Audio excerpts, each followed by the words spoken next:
Hey guys, Jonathan Mack here at Anytime Fitness Liberty, and I just want to talk to you guys about things you can do at home, exercise-based wise, especially with whether it's a stay-at-home order, whether you're forced to work from home, whether your kids aren't going back to school. I think it's important that we continue to move and we don't just get into the mode of running through our favorite TV shows, stuck inside, just sitting and doing nothing. So I want to just promote exercise. I want to show you guys some things you can do at home, whether it's inside on a rainy day or it's outside and you don't need a lot of equipment, or you can use equipment. So one of the first things I always start with when this first started back in March with the stay-at-home order and a lot of businesses shut down was I have a 2-year-old son, so I said, hey, what can we do to keep our little guy busy?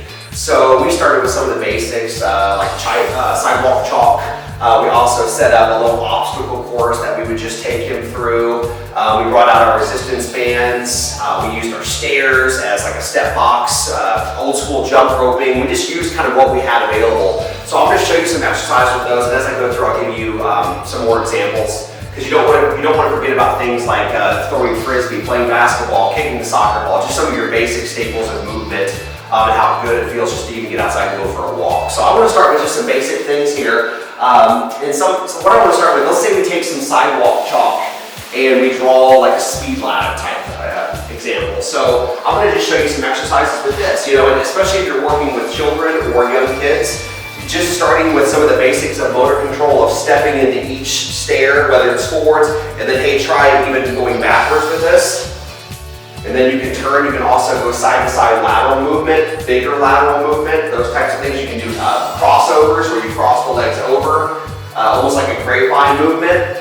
You can pick up and do speed with it, forward, speed, backwards, trying to hit each hole without stepping on the ladder or the chalk if you're using sidewalk chalk. But you can also do things with your hands. So if you want to do more upper body strengthening, you can also do like hand walking through the ladder. That also works well. Going in and out, or just focus on just going in and out. Whether you want to go across, crossing over, and more of a lateral movement is going to be tougher, more intensity, more of a challenge. So those are things you can do. Once again, going in and out of it, walking into it with your feet, walking out. So one thing my heart rate's up just demonstrating that. So one thing you might start with is some of the basics at home with sidewalk chalk. Don't forget about hopscotch, Foursquare, some of the basic games that you see kids play.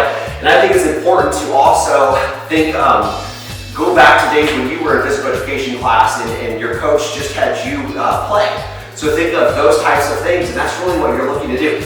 Just moving as much as you possibly can, especially through these tough times, is going to be important to get through them, staying positive, and keeping your energy levels as high as possible. So that's an example with drawing the speed ladder.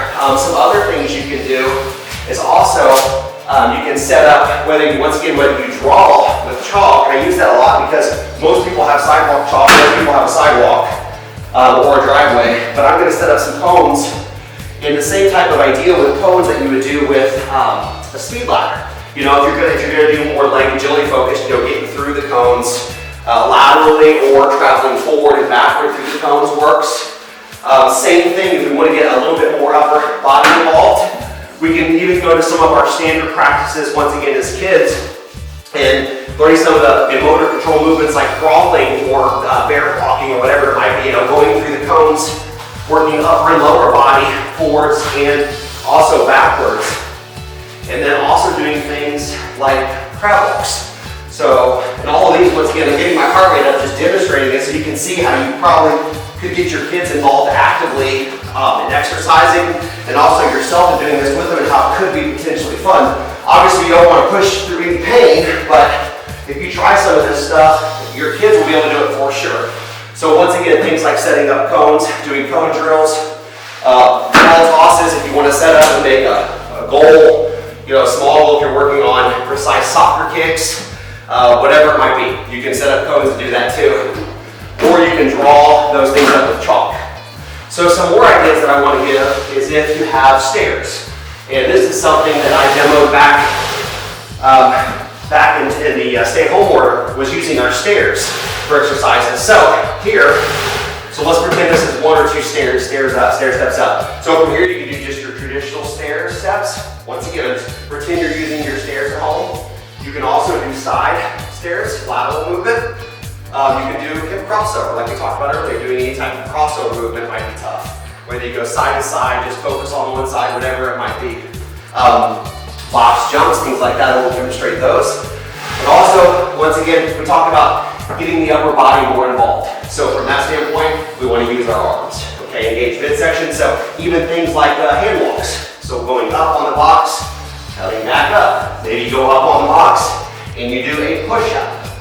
So that might be another idea. Maybe you do rotations where you just lean into one arm and you reach, track with your eyes, reach, track with your eyes. What about doing knee ends, hip lifts, hip crossovers? You can do lots of different things. You can get into hip stretching with this. So there's lots of ways you can go with your stairs at home. Just be creative. There are lots of things online. Hopefully you're learning something from what I'm demoing. But there are a lot of things, especially right now, online and YouTube, that you need more ideas. So I want to use some more apparatus here. Most people have a jump rope.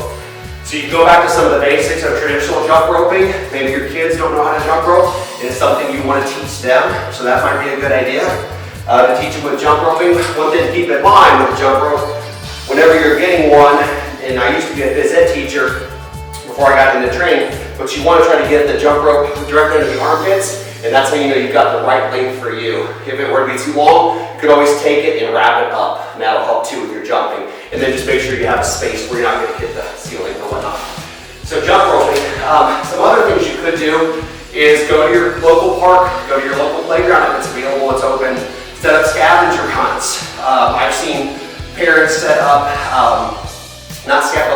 almost like circuits, where, hey, you've got to climb the monkey bars, and you've got to go down the slide, and then you've got to run and touch this, and just something creative that your kids, and you'd be surprised how much your kids will enjoy and love doing that, especially if you're doing it with them and just out there having fun, and besides just sitting inside. So let me continue on with some more ideas.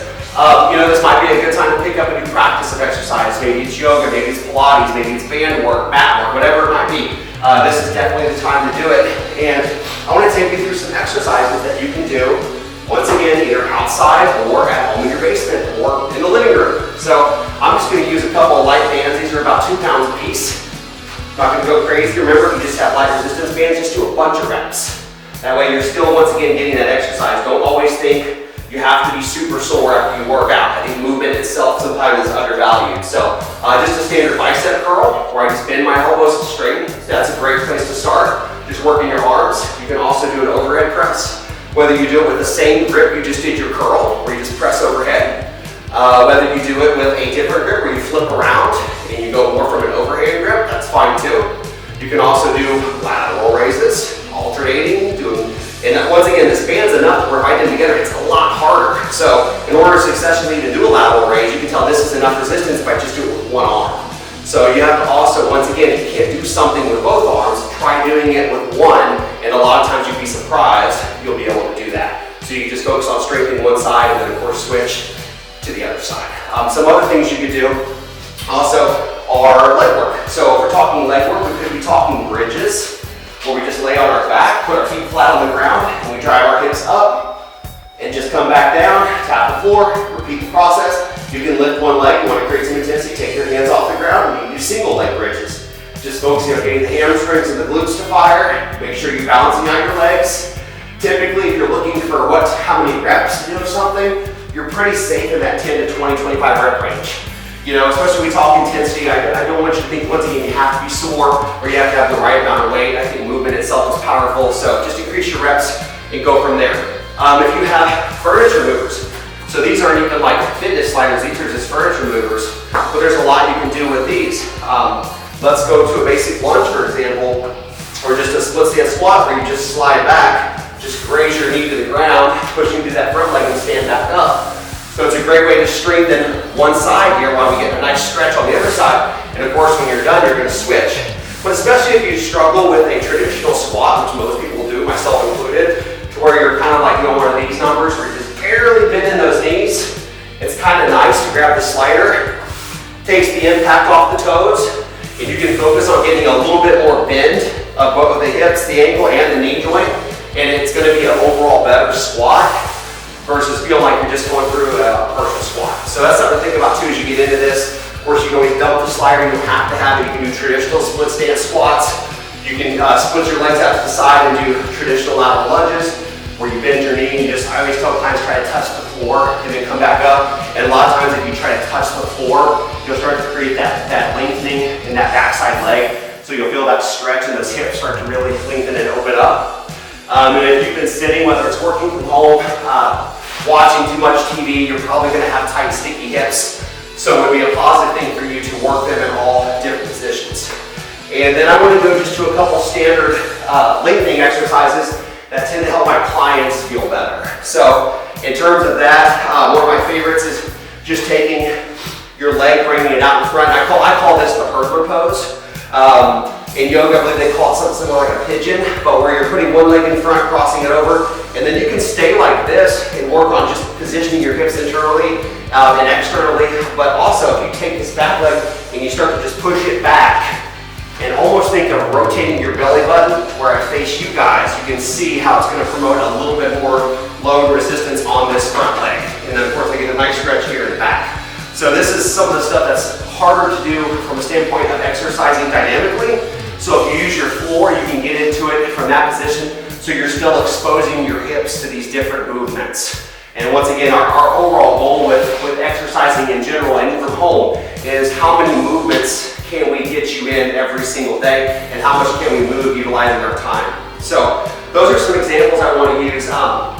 Kind of in close here, I want to just incorporate the simplicity of going for walks with your family, maybe a walk jog type of thing. Don't forget about how powerful it is to ride a bike, promoting knee bend, use of ankles and hips. So just getting back to simple bike riding. It doesn't have to be anything where you put all your gear on and go for a 20-mile. It can just be a simple bike ride around the neighborhood. So don't lose sight of some of the basics. I think since all of this has happened, we've forgotten a little bit of that because our mind has been so focused on what's going on in the world right now. Keeping yourself busy, staying positive. Remember, keep in mind your kids through this process. They might know what's going on, they might not. So they are your happiness. And I have a 2-year-old son, and that's what I found through this is every day is a good day for him. He doesn't know what's going on, so it's our job as parents to keep things positive, keep Sesame Street going, and just get him outside, getting him sunshine and activity, because life is good for him. He doesn't know anything different. And so it's important for my wife and myself to keep his life as simple as possible and keep it happy. So once again, I just want to promote exercise outside, move as much as you can. Don't be afraid to use all of your surroundings, all of your apparatus. Use your driveway, your sidewalk, use your local park, your local playground at your school if it's available. But overall, I just want to say stay positive through this, stay busy, and thank you again, Jonathan Mack, Anytime Fitness Liberty.